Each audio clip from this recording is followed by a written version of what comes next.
नमस्कार, स्वागत है आप सभी का। मैं मनोज श्रीवास्तव हूं और आप देख रहे हैं हिमाचल का दंगल। हिमाचल के दो निर्दलीय विधायकों के बीजेपी में शामिल होने पर विपक्ष ने सवाल उठा दिए हैं।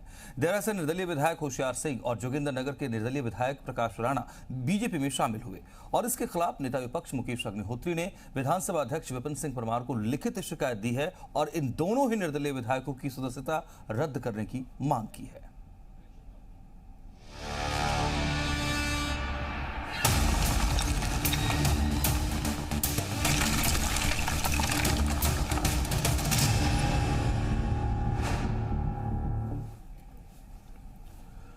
दरअसल हिमाचल प्रदेश में दो निर्दलीय विधायक और इन विधायकों के बीजेपी में शामिल होने को लेकर बवाल मचा हुआ है। आपको बता दें कि ये बीजेपी में शामिल हुए उसको लेकर सवाल उठाए जा रहे हैं और विपक्ष दल बदल कानून का हवाला भी दे रहा है। नियमों के खिलाफ जाकर ये किया गया है, इस तरह की बात विपक्ष की तरफ से की जा रही है और इसी मसले पर जो है लगातार सरकार को घेरने में जुटा हुआ है विपक्ष। खुद सदन में नेता प्रतिपक्ष मुकेश अग्निहोत्री ने इस बाबत विधानसभा अध्यक्ष को भी शिकायत दी है और लिखित शिकायत देकर के इस मामले में कार्रवाई की मांग की है और उनका ये मानना है कि ये नियमों के खिलाफ है और ऐसे में इन दोनों ही विधायकों को इनकी सदस्यता रद्द कर देनी चाहिए, ये मांग अब की गई है। कई सारे तर्क उनके हैं अपने, लेकिन मुख्य रूप से ये कहा जा रहा है कि वो अपनी बिना जो दल बदल कानून है उसका हवाला दे रहे हैं और उसके खिलाफ जाकर के ये किया गया है और अगर ऐसा किया गया है तो फिर ये गैर संवैधानिक है और ऐसे में विधानसभा अध्यक्ष को इस मामले में संज्ञान लेना चाहिए और उनकी सदस्यता रद्द करनी चाहिए, ये मांग की जा रही है। आपको याद दिलाते हैं कि दरअसल देहरा के निर्दलीय विधायक होशियार सिंह और जोगिंद्रनगर के विधायक प्रकाश राणा बीजेपी में शामिल हुए हैं और मुख्यमंत्री की मौजूदगी में ये पार्टी में शामिल हुए थे और ये भी कहा गया था बीजेपी की तरफ से कि इनके पार्टी में शामिल होने से बीजेपी को मजबूती मिलेगी और बहुत महत्वपूर्ण ये मसला इसलिए भी हो गया है क्योंकि विधानसभा चुनाव से ठीक पहले ये जो दो निर्दलीय विधायक थे ये पार्टी में बीजेपी में शामिल हुए हैं। तो बीजेपी जाहिर सी बात है कि जहां उनके संख्या बल में बढ़ोतरी होगी 43 से 45 हो जाएंगे, वहीं विधानसभा चुनाव में भी इसका फ़ायदा मिल सकता है, ये एक स्थिति बनती है न। और आने वाले विधानसभा चुनाव के मद्देनज़र प्रत्याशियों के चयन की बात हो, नए सिरे से टिकट देने की बात हो, बहुत सारी और ऐसी स्थितियां बनेंगे, समीकरण बनेंगे जिसमें बीजेपी को बड़ा फायदा इसमें हो सकता है, जाहिर सी बात है। लेकिन विपक्ष लगातार इस पर सवाल उठा रहा है और विपक्ष का मानना है कि ये नियमों के खिलाफ है, तो ऐसे में इन विधायकों की सदस्यता को रद्द करना चाहिए, ये गैर संवैधानिक है।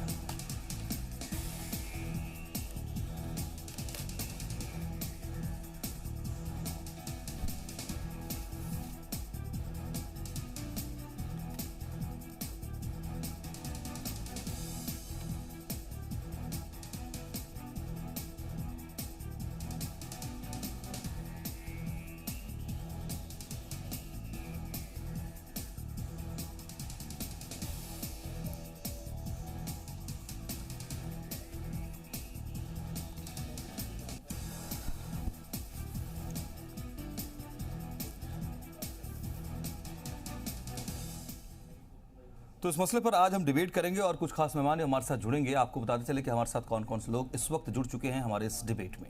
तो हमारे साथ दंगल में जुड़ चुके हैं हर्षवर्धन चौहान जी, आप कांग्रेस से हमारे साथ हैं, उपनेता प्रतिपक्ष सदन में भी हैं।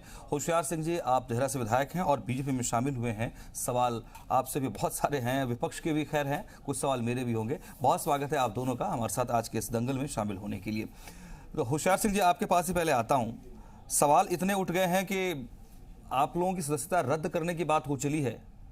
क्या आपका तर्क है इस स्थिति पर कि आप अगर बीजेपी में शामिल हुए हैं तो आखिर क्यों आप पर इतना प्रेशर और आपके जरिए सरकार पर? मेरी समझ से बाहर है कि ऑपोजिशन ये बात इतने काम है, वो सारे कार्य छोड़ करके हम दो निर्दलियों के पीछे पड़े हुए हैं। ये आई डोंट अंडरस्टैंड कि इनका मकसद क्या है। कुछ दिन पहले ये कांग्रेस जो हमें कांग्रेस में आने का न्योता दे रही थी, निमंत्रण दे रही थी कि आप कांग्रेस में आओ, और हमने जब बीजेपी ज्वाइन की तो हमारे विरुद्ध एप्लीकेशन देने लग पड़े कि इनको निष्कासित करो, इनको डिस्क्वालीफाई करो। तो ये तो मेरी भी समझ से बाहर है कि ऐसा क्यों कर रही है यह पार्टी। ऐसा नहीं करना चाहिए। उनका हमारा अपनी मर्जी, हमारी अपना राय है कि हम क्या करें, किस पार्टी में जाएं। तो ये कांग्रेस का सोचना जो है बिल्कुल बेबुनियाद है, बिल्कुल गलत है। और जो डिमांड वो कर रहे हैं, मैं समझता हूँ कि ये भी बिल्कुल गलत डिमांड कर रहे हैं।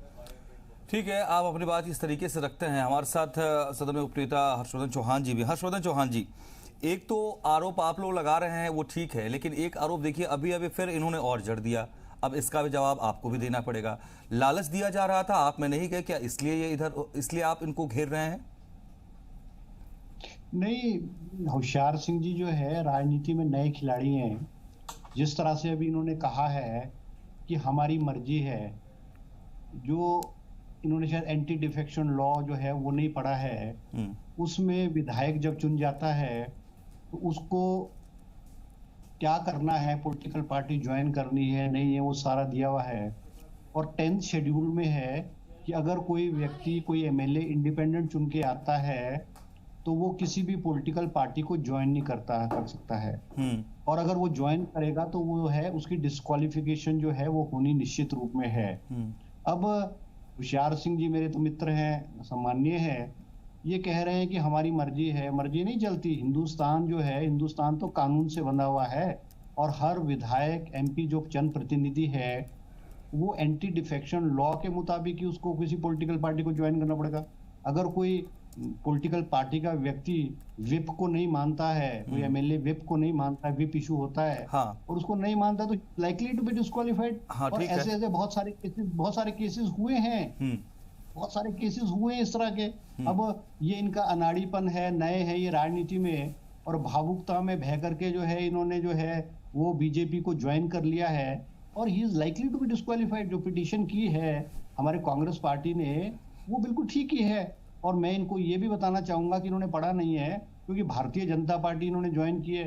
भारतीय जनता पार्टी का जो पॉलिटिकल ग्राफ है हिमाचल में गिर रहा है, ये डूबता हुआ जहाज है। मुख्यमंत्री जी ने तो ये जो दो निर्दलीय विधायक हैं, होशियार सिंह जी और हमारे प्रकाश राणा जी, इनको भावनाओं में बहा करके भारतीय जनता पार्टी को ज्वाइन कराया और ये एक संदेश देने का कोशिश की है कि भाई भारतीय जनता पार्टी में लोग जुड़ रहे हैं, मगर वास्तविकता ये नहीं है। खामियाजा तो होशियार सिंह जी को भुगतना पड़ेगा।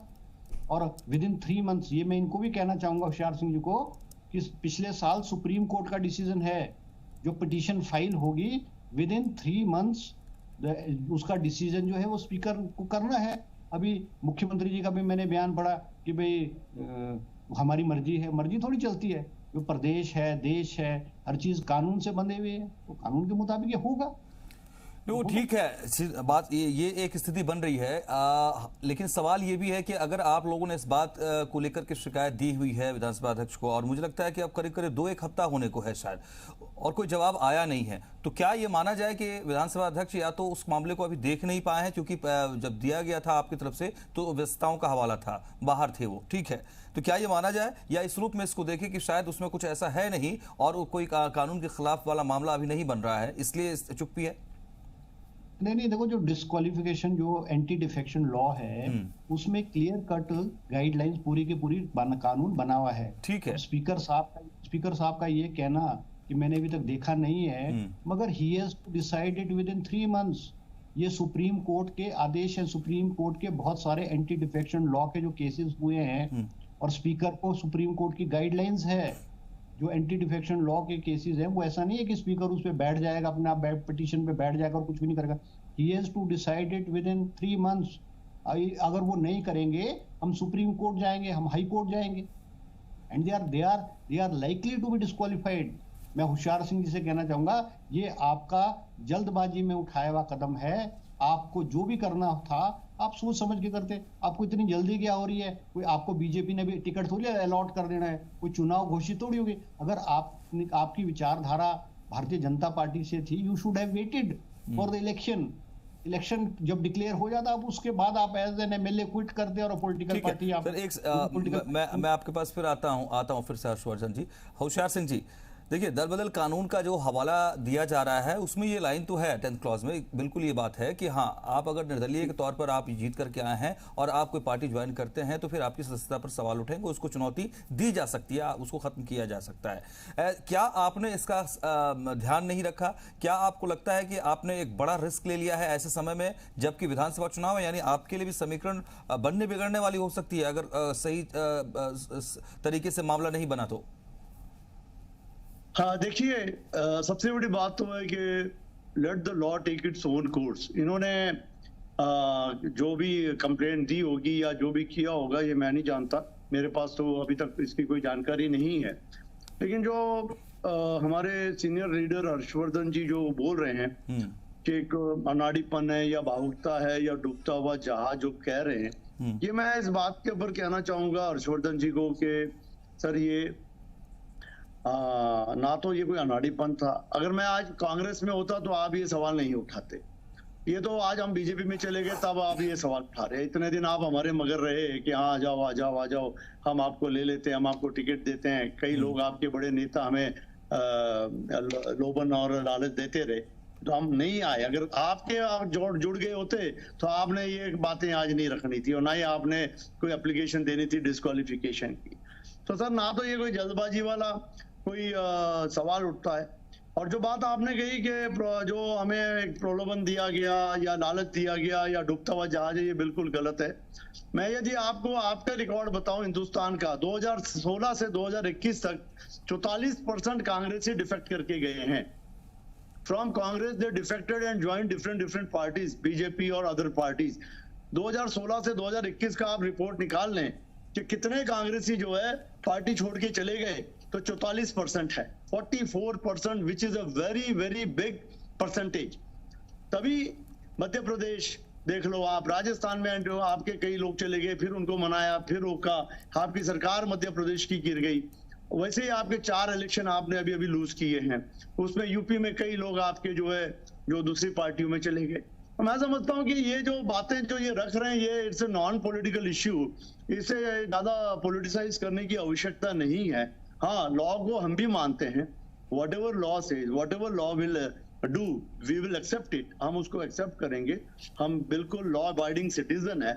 लेकिन जो ये बात बोलना कि अनाड़ीपन जो आप बोल रहे हैं, जो वर्ड जो इस्तेमाल कर रहे हैं, तो भाई आप आगे के देखो आपका क्या हाल होना है। अब आप देखो आगे थोड़े दिनों में कि आपका कुलबा कितना बचेगा, आप अपने कुलबे संभालो कि आपके कुलबे से कितने लोग जाने की तैयारी में बैठे हैं। मैं समझता हूं कि उनको संभालो, that is much more better rather than attacking the two independents which are really। आपने एक बात कही कि आप जिस जगह जिस ओर इशारा कर रहे हैं, मैं एक सेकंड, हर्षवर्धन चौहान जी, क्या चुनाव सामने है इसलिए इस मुद्दे को और ज्यादा उछाला जा रहा है? क्या ऐसे इसको देखा जाए हिमाचल की सियासत में? देखो, होशियार सिंह जी ने जो कही ना बातें, वो ऐसा है कि जल्दबाजी में उठे। इनको क्या जरूरत थी भारतीय जनता में जाने की? इनके तो सारे काम हो रहे थे वहां पे देरा में, जहां से जीत के आए हैं। वो रविंदर रवि जी पूर्व मंत्री हैं, उनको तो साइडलाइन किया हुआ था। वहां तो तूती जो है देरा में होशियार सिंह जी की बोली जाती थी। इनको क्या जल्दी थी पॉलिटिकल पार्टी ज्वाइन करेगी? सबसे बड़ी बात, अगर हमसे आप सलाह लेते, या हम अगर आपको ये कहते कि कांग्रेस पार्टी में आओ, तो हम आपको वेट कराते, 2 महीने वेट कराते। हम आपको कांग्रेस पार्टी में इलेक्शन अनाउंस होने के बाद जो है वो हम आपको ज्वाइन करवाते। ये तो मुख्यमंत्री जी का स्टंट है, भारतीय जनता पार्टी का ग्राफ गिर रहा है इसलिए ज्वाइन कर दिए। दूसरी बात, होशियार सिंह जी ने बहुत अच्छी बात बोली। इन्होंने कहा कि 2016 के बाद 44% कांग्रेस के लोगों की डिफेक्शन हुई है। मैं इनसे पूछता हूं कि किन लोगों ने, किस पॉलिटिकल पार्टी ने डिफेक्शन कराई है? किस पॉलिटिकल पार्टी में कांग्रेस पार्टी के लोगों को प्रलोभन लेकर के दिया गया है? क्या मध्य प्रदेश में, आप क्यों मध्य प्रदेश में स्पष्ट बहुमत की सरकार थी, कांग्रेस की स्पष्ट बहुमत की सरकार थी, वहां पे भारतीय जनता पार्टी ने कांग्रेस की सरकार को गिरा दिया। गोवा में जहां पे कांग्रेस पार्टी के सिंगल लार्जेस्ट पार्टी थी, वहां के कांग्रेस के विधायकों को खरीद करके ले लिया। ये जो खरीद फरोख्त है और ये डेमोक्रेसी का गिरता हुआ स्तर है, और इलेक्टेड रिप्रेजेंटेटिव को खरीद करके, उनको कुर्सी की लालच दे करके, पैसों के खरीद करके, ये तो भारतीय जनता पार्टी ने स्टार्ट किया है। मैं ये पूछता हूं कि 2014 से 70-72 साल में कितनी स्टेट गवर्नमेंट्स में डिफेक्शन हुआ, नहीं होते थे, डिफेक्शन नहीं होते थे। मगर ये पॉलिटिक्स का गिरता हुआ स्तर है। आज भारतीय जनता पार्टी हर्षवर्धन जी सत्ता में परेशानी, लालच में आ चुकी है। हर्षवर्धन जी सत्ता चाहिए, दिक्कत, वो सत्ता कैसे हासिल की जाए उसके लिए किसी भी स्तर पे जा सकते हैं। हर्षवर्धन जी एक सेकंड सर, दिक्कत इस बात से है कि प्रकाश राणा या होशियार सिंह जो है वो बीजेपी में शामिल हो गए, या बीजेपी को इनके शामिल होने से मजबूती मिल रही है, और चुनाव के ठीक पहले क्या इस बात को लेकर के भी आपत्ति है?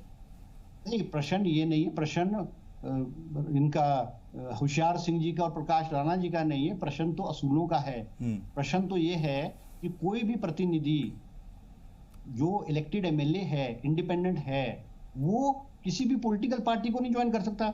अब एक देखो उसमें शेड्यूल में लिखा, 10 शेड्यूल में, the second is when a legislator who has won his or her seat as an independent candidate joins a political party after election, he is likely to be disqualified। बिल्कुल, ये 10th schedule और anti defection law का बोल रहा है। प्रश्न होशियार सिंह ये राणा का नहीं है, प्रश्न इंस्टीट्यूशन का है, प्रश्न राजनीति में गिरते हुए स्तर का है। अगर इनके अलावा कोई और भी होता, या अगर हम कांग्रेस पार्टी के लोग इनको कांग्रेस पार्टी में मिलाते, तो भारतीय जनता पार्टी भी इलेक्शन पिटीशन फाइल, डिस्क्वालिफिकेशन की पिटीशन फाइल करती। ये तो प्रजातंत्र का असूल है। अगर कोई भी पॉलिटिकल पार्टी देख रही है कि गैर कानूनी चीजें हो रही हैं, तो it is the duty of that political party, whether it is Congress और बीजेपी, कि वो एक लॉ के मुताबिक एक्शन ले ताकि गलत चीज ना हो। उसमें क्या है, होशियार सिंह जी बीजेपी में चल रही है। मगर मैं इनको कहना चाहूंगा कि जनता देख रही है सब, चाहे वो आपके चुनाव क्षेत्र के लोग हैं, चाहे हिमाचल के चुनाव के क्षेत्र के लोग हैं। ठीक है, आपकी मर्जी है, आपने ज्वाइन किया है जहां आपको राजनीतिक लाभ या आपको ऐसा है कि ग्रीन पास्चर दिख रहा है, आप वहां जाएंगे। पर प्रश्न ये है कि it is matter of an institution, ये बात है। ठीक है होशियार सिंह जी, अगर आपने भी खुद कहा कि जो भी फैसला होगा उसको स्वीकार करेंगे, ठीक है, अगर ये फैसला आपके हक में नहीं आता है तो क्या आपको लगता है कि आप उसी क्षेत्र से फिर से बतौर, हो सकता है कि इस बार आपकी क्या बात हुई है ये मैं नहीं जानता हूं, ना मैं इस बारे में कोई टिप्पणी कर रहा हूं कि बीजेपी में आप आए तो किस आधार पर आए, कांग्रेस में नहीं गए तो क्यों नहीं गए, लेकिन अगर आप होशियारपुर में फिर से, वहां होशियार जी अगर आप देहरा से फिर से चुनाव लड़ना चाहेंगे तो क्या आपको लगता नहीं है कि थोड़ी मुश्किलें और पैदा हो जाएंगी, और ऐसे समय में अगर आपका कुछ डैमेज हुआ है तो उसको कंट्रोल करने में अब उतना समय नहीं रह गया है? देखिए, मैं आपको बताना चाहता हूं कि 2017 के इलेक्शन में कांग्रेस की जमानत जब्त हुई थी। यहाँ से विप्लव ठाकुर खड़े हुए थे और कांग्रेस की कैंडिडेट की जमानत जब्त हुई थी। इससे पहले भी जो कैंडिडेट खड़ा हुआ था ब्रिगेडियर राणा जी, उसकी भी जमानत जब्त हुई थी। तो यहाँ पर देहरा में कांग्रेस का जनाधार बिल्कुल ही खत्म हो चुका है। इन चीजों का तो बताने की आवश्यकता ही नहीं है, इनको खुद को पता है कि इनका जनाधार क्या रह चुका है देहरा में। हमने काम किया लोगों का, हमने डेवलपमेंट के ऊपर फोकस किया, हमने वो काम नहीं किए जो इन्होंने किए, हमने काम किए डेवलपमेंट के।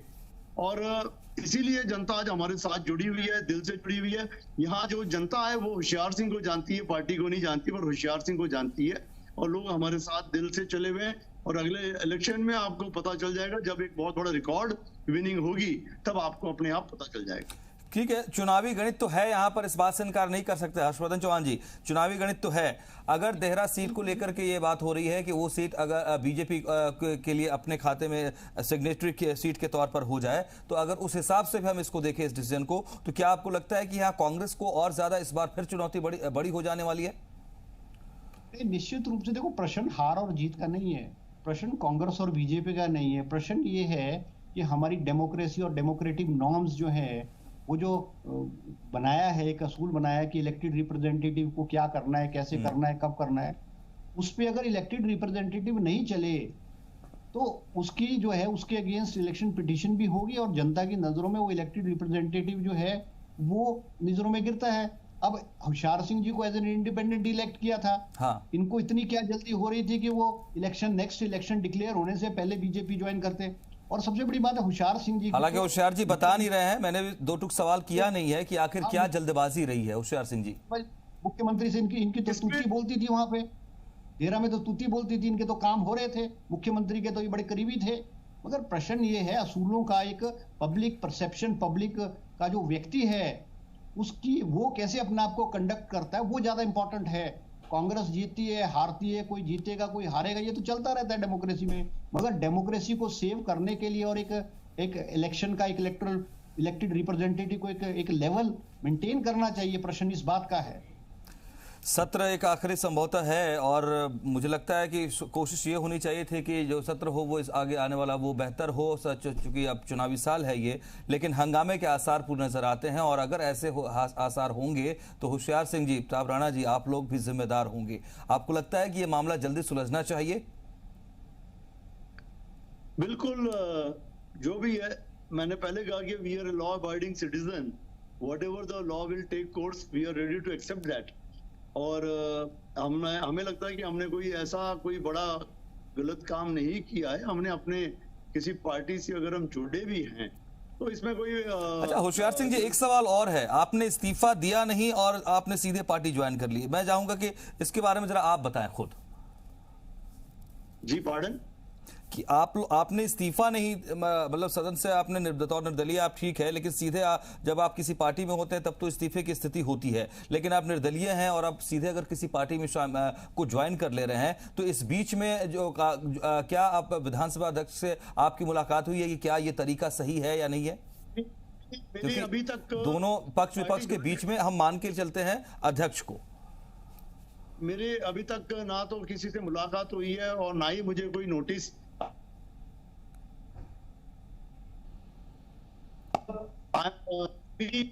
जब नोटिस आएगा तो हम उसका प्रॉपरली जवाब देंगे। जो भी जवाब, हमें अभी तक कोई भी पत्थरबाजी या कोई भी किसी किस्म का कोई लेटर नहीं आया। ठीक, इसे जब भी लेटर आएगा तो हम एक सवाल हर्षवर्धन से, मान लीजिए अगर विधानसभा अध्यक्ष इस बारे में अपना संज्ञान लेते हैं और इस बारे में कुछ डिसीजन लेना होता है, जाहिर सी बात है संभव है कि वो आप लोगों को भी बुलाएंगे और संभव है कि होशियार सिंह जी को भी बुलाएं और राणा जी को भी बुलाएं, सरकार के लोगों को भी बुलाएं। ऐसे स्थिति में आप लोगों का स्टैंड क्या रहने वाला है अगर इस बारे में डिसीजन लेने की बात होगी, और इस बारे में आगे आपके लिए ने क्या कोई रणनीति भी तय की है? हर्षवर्धन जी। नहीं, इसमें जो है, इसमें जो पिटीशन फाइल करके as per the facts and figure वो इलेक्शन डिस्क्वालिफिकेशन पिटीशन स्पीकर को दे दिया है। ठीक है। अब हैरानी की बात यह है कि जो होशियार सिंह जी कह रहे हैं कि इनको तो अभी तक स्पीकर ने नोटिस इशू नहीं किया।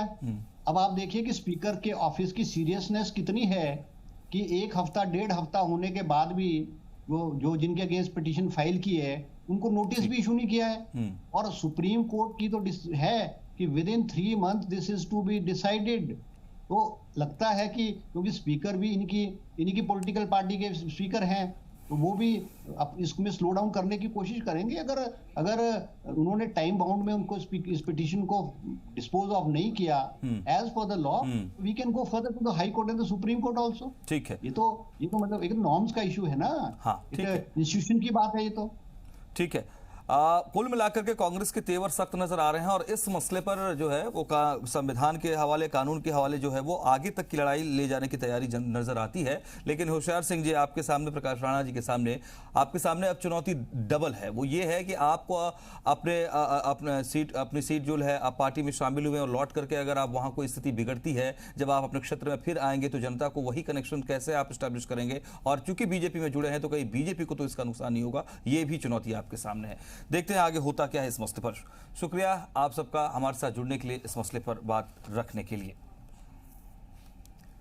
तो मसला पेचीदा भी है और सबसे बड़ी बात यह है कि संवैधानिक मसला है और इस मसले पर अब सबसे पहले जो है विधानसभा अध्यक्ष को डिसीजन लेना है, उसके बाद ही आगे का कदम क्या होगा ये तय होगा विपक्ष की तरफ से और सरकार की तरफ से। बहुत शुक्रिया आप सबका दंगल में रहने के लिए।